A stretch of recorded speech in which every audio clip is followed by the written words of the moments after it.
The film which I am going to review today is American Beauty. I wanted to see this film primarily because it was written by Alan Ball. For anyone who doesn't know, he went on to create the television series 6 Feet Under, which is a show I consider to be one of the best, and it certainly has the greatest ending I've ever seen to a series. That show had a lot of dramatic and serious moments in it, dealing with loss and pain. But it also had many funny and light-hearted moments in it, which is kind of like a celebration of life. Throughout its run, it tackled so many issues and the characters felt so real that everyone will find something in it that they can connect to. In watching American Beauty, I noticed that it had a lot of similar aspects to 6 Feet Under. Now the story and some of the themes may be much different, but American Beauty shares its dramatic side, the funny side, the fantasy side, and the main idea, which I think is about accepting your true self and finding your place in life. The film stars the great Kevin Spacey as Lester Burnham, a depressed man in a midlife crisis. He hates his job and lives life purely out of habit, keeping his emotions bottled up inside. His marriage with his wife Carolyn is crumbling and his daughter Jane has grown apart from him too. Carolyn is a perfectionist and real estate agent who puts material goods and her image in front of her own family.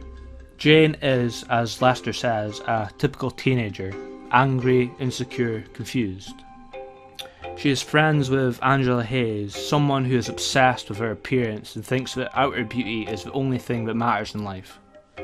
Lester states that he will be dead soon, and we are left to wonder how this whole thing was going to unravel. We then follow these characters as they try and deal with their own personal problems. As the story progresses, two things change the way that Lester views life and breaks him out of his self-created shell. The first is when he sees Jane's friend Angela cheerleading. He is immediately attracted to her, and that gives him something to strive towards and, in a way, gives him some newfound confidence. The second is when he sees his new neighbour Ricky Fitz standing up for himself and quitting his job.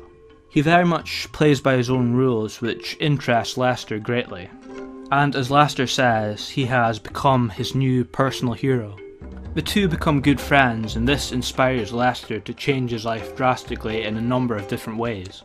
He starts to work out to impress Angela. He quits the job he hates and he gets a new one at a fast food place, and overall changes his attitude. Now he doesn't let people walk all over him, he is more open about his feelings and is much happier than he was. Meanwhile, Ricky Fitz also shares his view of life with Jane. When she first meets him, she doesn't get his odd behaviour though. He has a kind of voyeuristic nature to him as he films intimate moments. The main thing he shows her is how beauty can be found in the strangest places if you look deep enough, and how he's interested in capturing that moment of beauty before it's gone. He too has problems with his family. His father gave him a very strict upbringing and his mother is just trying to blank everything out. I think that's pretty much all I can say without spoiling too much of the plot. All of these characters go through their own personal changes over the course of the film, some to a more extreme extent than others. And, like the characters in 6 Feet Under, they're well written and you will see bits and pieces of yourself in each of them. This film deserves all the success it was given, and it's hard to think that this was just the debut film of both writer Alan Ball and director Sam Mendes, because it's just so good. The story works on so many different levels that I'm sure when I look back at this movie many years down the road, I will notice different things that I may not notice now. The performances throughout the film are brilliant. I particularly like Wes Bentley as Ricky Fitz. All the different sides of this character are just so interesting. This is also a great film from a visual standpoint too. The mixture of different styles to match the different aspects of the story, from the stark reality to the dreamlike fantasy to the recorded image. It's just so powerful to see all those different styles work together.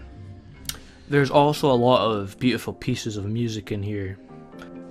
The score by Thomas Newman really puts you in the scene, whether it be a serious scene or a funny one. And it ends with Elliott Smith doing a cover of Because, which is a really great song to end the film on. This is a fantastic cinematic achievement where every element works extremely well together. This is a film which you should feel a strong connection to, and it makes you think about your own life and how you conduct yourself in life. And I think that is a sign of a truly remarkable film. I think that's all I've got to say about this one, so as always, thanks for listening.